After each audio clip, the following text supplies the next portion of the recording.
young woman growing up in Scotland, I decided to come to Canada for a year. Of course, that was a long time ago, but that's a whole other story. So I decided to come to Canada because I was at a dance one night and I met this fellow called George who had just come back from a year in Canada, and he couldn't stop talking about it, and he kept telling me what a great place it was and I should go because I would love it. And I thought, I should go because I would love that. So the next day I spoke to my best friend at that time, Elsa, and I talked her into going too. So we gave up our jobs, both of us, to come to Canada. We were thrilled. But then we started to tell people what we were doing. People said, Canada? Oh my God, that's far away. Yes, it is. It's on the other side of the Atlantic. Oh my goodness. Well, do you know people there? No, but we'll get to know people. Well, do you have jobs to go to? No, but we're thinking we'll probably get jobs when we get there. Oh my God, 2 young girls like you, that's dangerous. You shouldn't. Does your mother know you're doing this? No, I'm keeping it as a surprise. But this was the response that we got. It was negative. Not our families. I have to say, our families didn't, but other people. It was all negative. So fast forward to 2014, when the first time I went to Argentina on vacation. Now, Argentina, Buenos Aires specifically, had been on my bucket list for many years. And since my husband had died a few years before, I had done a little bit of traveling on my own, but it was mainly, Chicago for the weekend or a few days in Montreal. I hadn't done anything major. But I was at an event and I heard a couple of people who had just come back from Argentina, and they were talking about it, and I found myself saying, oh, I'd really love to go there. And then this little badass voice in my head said, well, what's stopping you? And I thought, yeah, what is stopping me? There's nothing to stop me going. I'll go. So I went home and I got online and I booked it.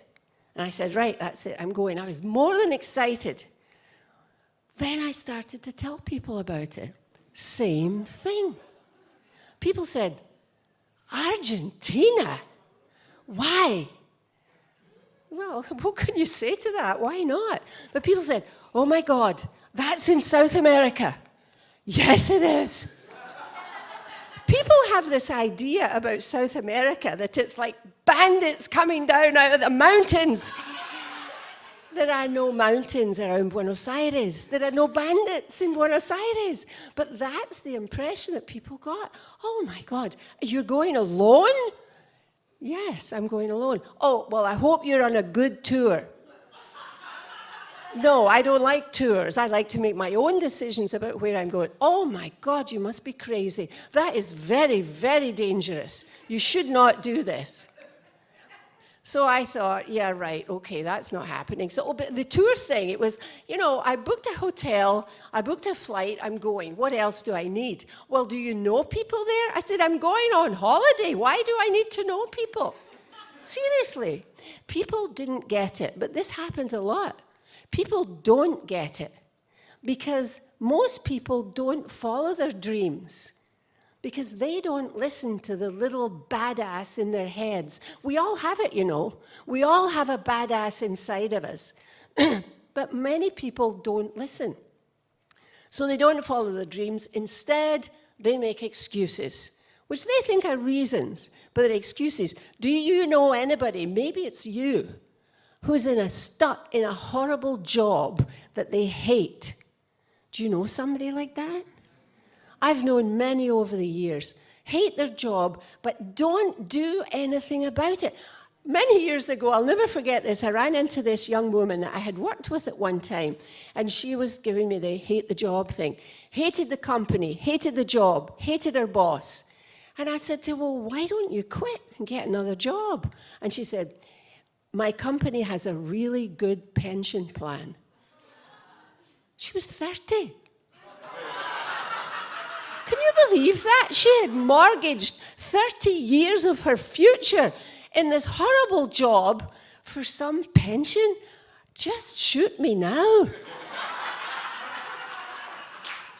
Another thing I'm hearing a lot lately is people who are maybe closer to my vintage, and they say, oh, I would love to travel. I would love to travel, but I can't. You can't. Okay, why? Well, because my grandchildren are here in Toronto, so I can't travel. No, that's not exactly it. You have decided that you want to stay in Toronto to be near your grandchildren, and that's fine. There's nothing wrong with that, but it's your choice. Don't blame your grandchildren.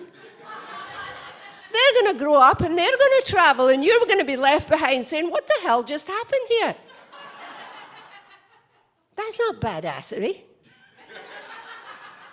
So here's a challenge for you. I'm not putting anybody on the spot tonight by asking you to answer this question, but I want you to think about it yourself when you go home.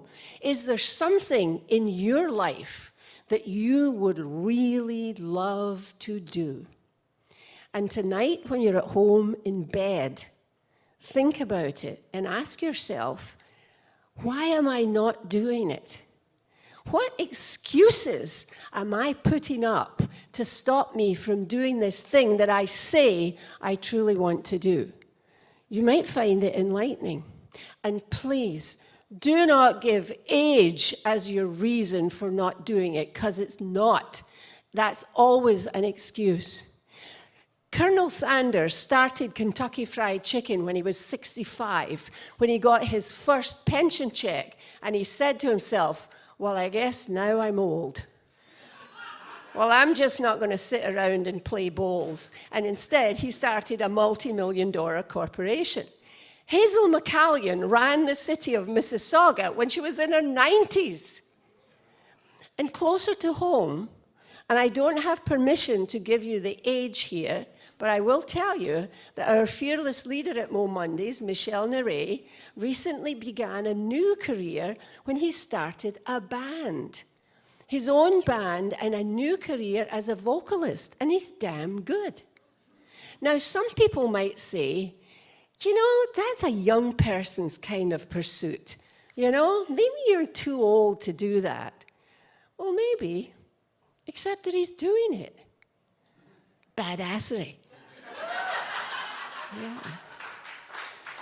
And on the other end of the scale, a person that Keith mentioned earlier tonight, Craig Kielberger, he started Feed the Children when he was 12. So don't tell me you're too young. You're not too old, you're not too young. It's always an excuse. I've observed that in my life, when there's something that turns out to be really important, I quite often can't remember how it started, but it's always with an idea, and an idea that appeals to me, and I just step into my badassery and make it work. And now I'm embarking on this latest piece of craziness. At my age, I am leaving on Friday morning to go and live in Argentina, in Buenos Aires, the best city I have ever been in. And I cannot wait to go. Now, I want you to guess what kind of response I have got from other people. My friends have not been surprised. My friends have been supportive, and they're excited too. They all swear they're coming down to see me. We'll see how many of them actually come. But other people, now of course it's an age thing. So somebody actually said to me, you know, Helen, at your age, you could have a stroke. Well, yeah, I could. I could have a stroke up here on this platform. Any of you could have a stroke.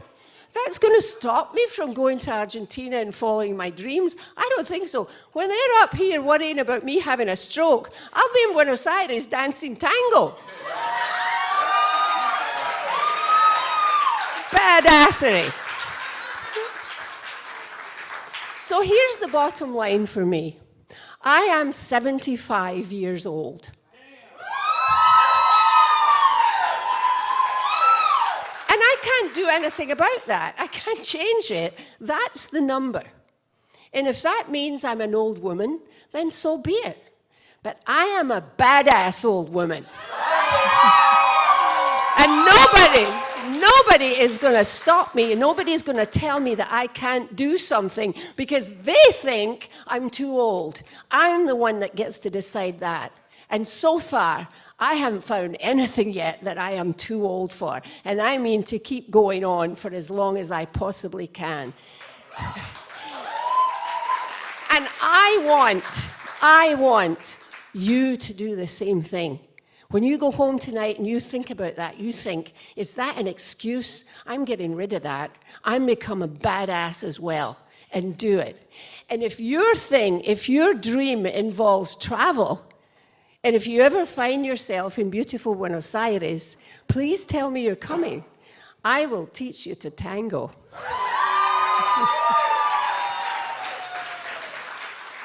Thank you, everybody, for listening to me tonight. Thank you for listening to me all the other nights that I've spoken at MoMondays. Buenas noches y adios.